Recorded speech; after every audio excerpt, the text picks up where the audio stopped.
Join Scotty G today from noon to 3. Tim Daly Nissan Southtown, 111 55 South Jordan Gateway in South Jordan. DJ PK, we're joined now by Bruce Pascoe, Arizona Wildcat basketball beat writer for the Arizona Daily Star. Bruce, good morning. Good morning. Thanks for having me. Bruce, you've been doing this for a while. You know how it works with injuries. The injuries to our guys are crippling, and nobody ever wants to acknowledge the other team has injuries. Well, it turns out we got two teams that got injuries coming into this game. Here, Richie Saunders' ACL has been discussed forever, but we haven't spent a lot of time, and Arizona's going to be shorthanded, down two guys tonight. What are they losing tonight? Right. I mean, this is the first time really all year they've run into this, but they're going to be missing their starting power forward, Pete. He's got like a lower leg strain that kind of has affected him for the last few games, can't shoot well. And they decided it sounded like just to shut him down for at least a week and then look at it again. And then Dwayne Aristote is sort of like their eighth man, 3-and-D guy off the bench. He's got an illness. They're not saying exactly, but it's not your garden variety flu or flu-like symptoms or whatever they call it, which usually you're back after a game. He's going to be out for a second game, and there's questions about whether he's going to go play at Houston even next week. So, this is unprecedented for them. I mean, like you said, BYU's obviously been they got six guys out. I think if you count guys that were out since the beginning of the year, and Arizona's got two key guys. They're going to have to really rely on their regular rotation guys and maybe stick in a couple of these. They've got like a 9th and a 10th guy that they hardly ever use, and that'll be really interesting to see what happens there if they do that or not. It was a crazy game here in Provo a few weeks back when we saw the Cats take the big lead, and then the Cougars roar back and actually have the ball down by one, I think it was, and then the shot gets blocked and all that. And I thought that the U of A's size really impacted the game. Now, with Saunders out, my guess, I don't know this, but my guess is they start their two big men because Arizona's got some size. With Pete out, and grew up in the Phoenix area myself, so I've been following this kid. I know he's a player, and he had size. How do you think the loss of him will affect their ability to just clog up the lane defensively the way they've been able to do, particularly through most of that game against the Cougars? Yeah, well, I think they'll be okay if they can get their bigs to play enough. I mean, the guy who plays off the bench behind Pete, Tobe Waka, is basically a starter. He's playing starters minutes, and he's I think he's the best percentage offensive rebounder in the country as far as he's really physical, 6'8", 230, 240, something like that.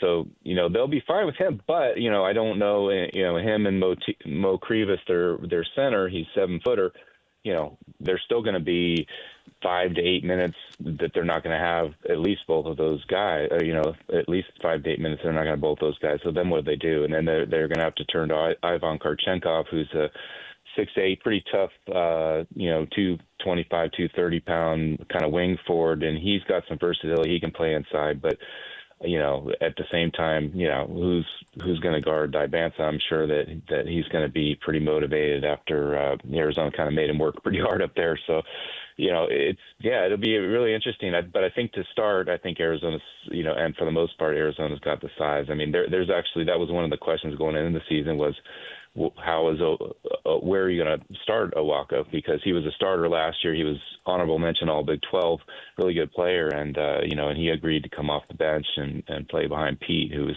obviously a super talented guy. So it's worked pretty well for them to this point to have him come off the bench. But now they're going to have to do that full time and then find other ways to fill the holes with those guys getting foul troubles or need a rest.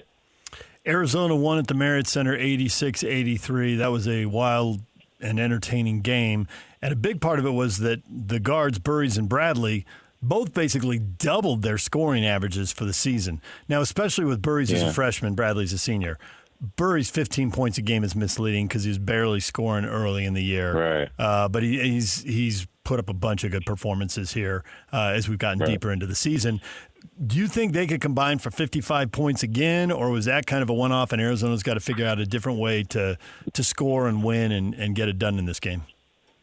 They can, but they probably probably need to be taking it easy, the last couple of days. And I don't know if they were, but Burries has been on a roll. He's a consistent 20-point scorer practically lately. Bradley's tailed off a little bit, but he's also been the kind of guy where if he knows he needs to step it up offensively, he'll do it. He's just more of a natural point guard who prefers to set things up, and he's really got some subtlety in his game, but, he can turn it on. So it wouldn't surprise me to see that happen. Yeah, and they might have to do a little bit of that.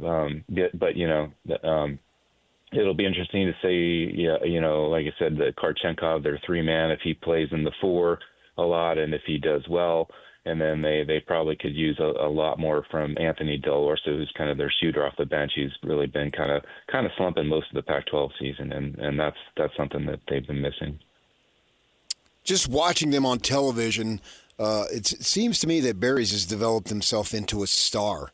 And it's I don't know if they thought that was possible. You would know more than me, obviously. So that's one of the questions. Did they think that he would be this good? And is he a potential guy that'll go into the NBA draft?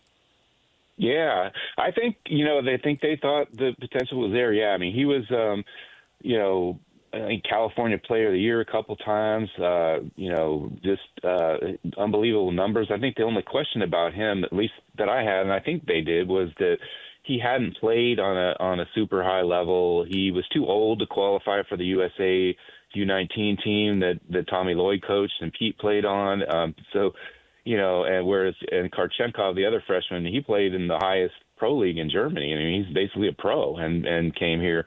So I think Burries was the one guy who, more than anybody, really needed to adjust, which I think is why he didn't play well. Teams had kind of figured him out. He was a little intimidated by it, and then I think mid-December there was a game at Alabama or in Birmingham, and he really kind of broke out in that game. I think he gave him a lot of confidence, and that's what he's indicated anyway. It seems like he's got the skills. He's really determined. He's kind of one of these guys. He's just really super competitive, and I think that actually hurt him at Kansas, where he thought he was going to win the game, and he went in for a layup, and Fiore Badunga had swatted away shots as he does all game, and sure enough, he got the best of him, and it was just it was one of those deals. He's a really confident scorer at this point of the season, and and he's learning game to game. So we'll see. But yes, he definitely he definitely projects pretty high, and it's not a complete surprise. It just is a little. In fact, some fans here were kind of surprised after a month. I think the thought was, hey, wait, is he a bust? And now all of a sudden, no, he's not. Bruce Pascoe joining us, Arizona Wildcats basketball beat writer for the Arizona Daily Star. BYU and Arizona tonight. Arizona famously started the season 23-0. They were ranked number 1. Now they've lost back-to-back games. Have there been just a few small weaknesses that you've either seen for the first time or that you've seen and finally the quality of opposition could exploit them and win the game? Or is it just, man, they went to Kansas and lost by 4 and Tech was an OT game and stuff happens and they're 23-2, so what? Yeah, that's a great question, and honestly, that's the same question we're all asking. I think the one thing that, first of all, just to preface that, I mean, they did have kind of a softer Big 12 schedule in the first half, so combined with the fact that they had some really good wins early, Alabama, UCLA, those were big wins.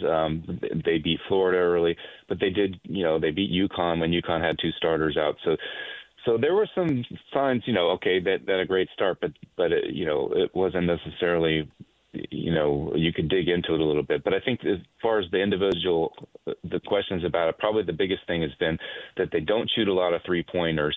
They're actually like third to last in the country as far as the percentage of 3 shot as a percentage of their overall shooting.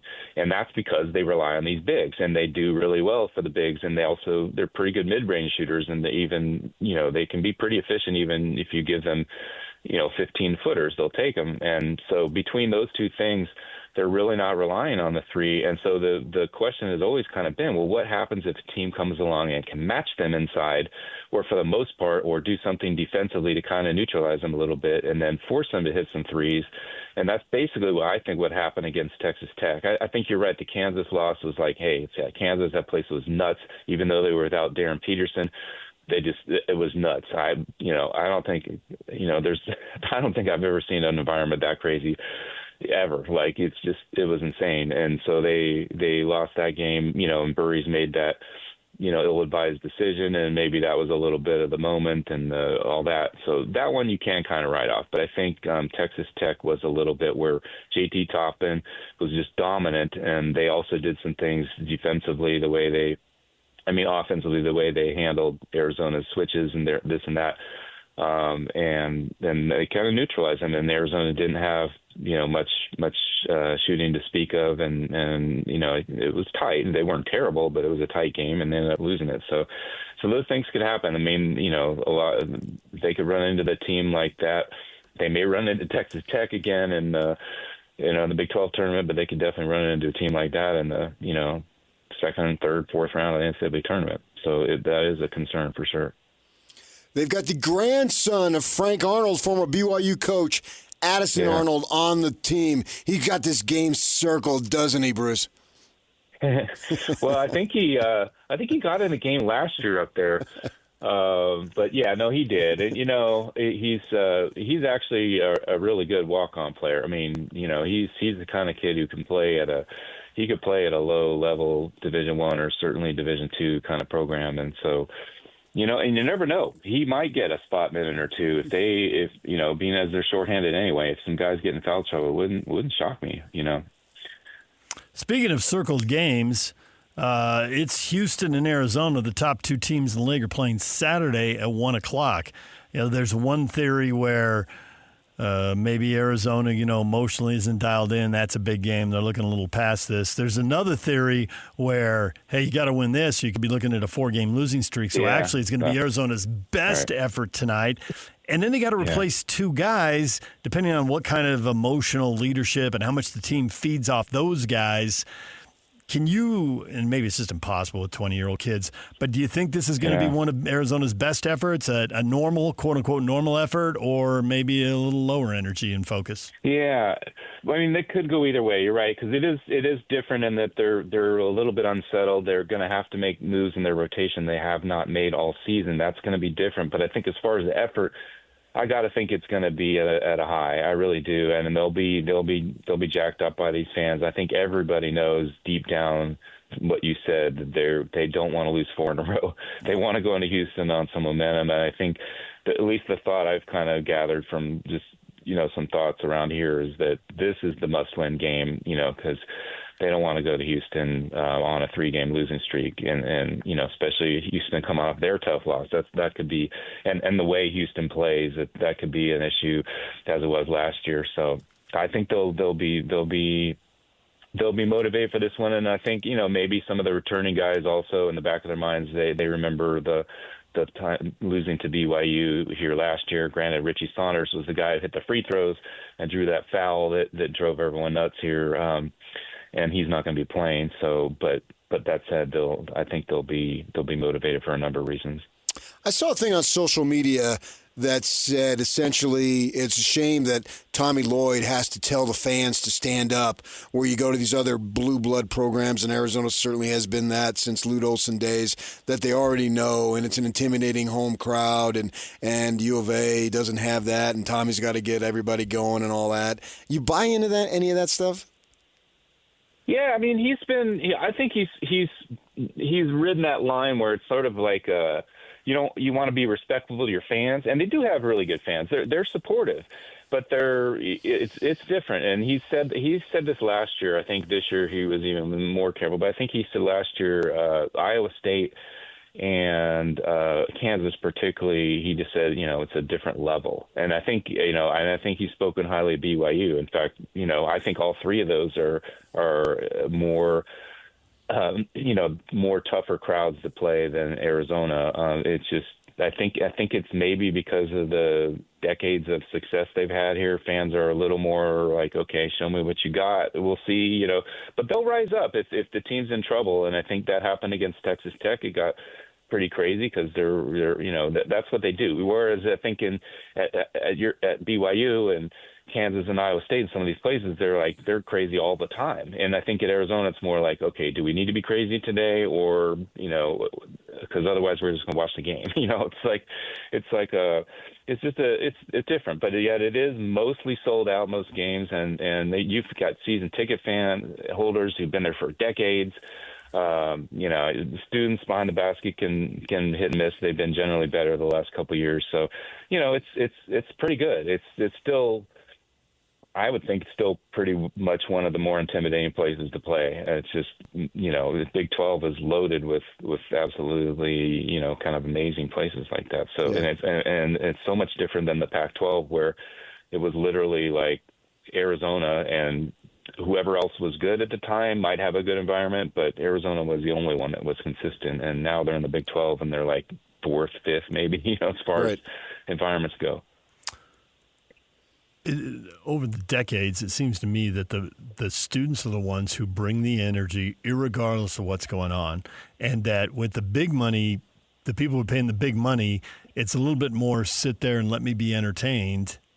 And then if something good happens, I'll get up and cheer. But the team has to lead the crowd instead of the crowd being crazy from the get-go, which tends to be the energy students bring. And I've seen some schools where they just price people out and price the students out because they want to sell as many tickets as they can because they have to make money. They have budget issues. How many students do they even let in there?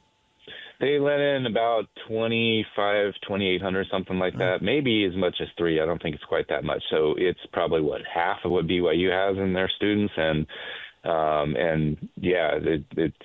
seems like, at least, it's hard for me to tell, honestly, because when I go somewhere, it's Arizona, so they're jacked for Arizona. So maybe they're at a higher level. But the 2 times I've been to BYU now, this year and last year, they were amazing. The students were, and frankly, the whole place was. And it wasn't like there was like blue everywhere. There wasn't any Arizona red. A lot of times Arizona plays on the road, and and especially in the Pac-12, not so much at Utah at the Huntsman, but there's a lot of red everywhere. And I think that's probably the biggest loss they had from the Pac-12 was they go to the Bay Area, they go to USC, not so much UCLA, but Bay Area, Seattle.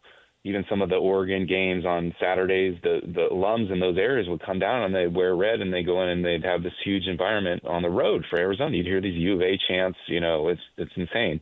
But that didn't happen at BYU. That certainly didn't happen at Kansas. Didn't happen at Iowa State last year. So it's a different deal. But as for the students, it's probably on the lesser side. This is a 14,600 arena. They don't let, I think students are probably a little bit lower percentage of that. And, honestly, but for some of the non-conference games, they don't even fill it. They don't fill the student section. So, and they went to the system, I think last year or the year before, where students, had to get points or whatever to try and get better. I mean, there's a lot of things they tried to do to jack it up and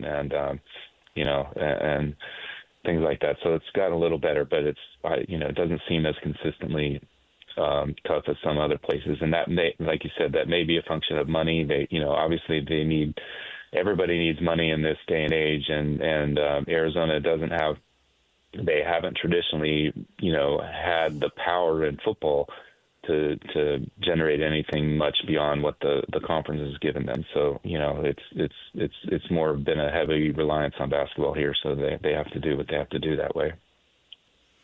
Bruce, we appreciate the time. Thanks for joining us, and enjoy the game tonight. Yeah, thanks for having me. Should be a good one.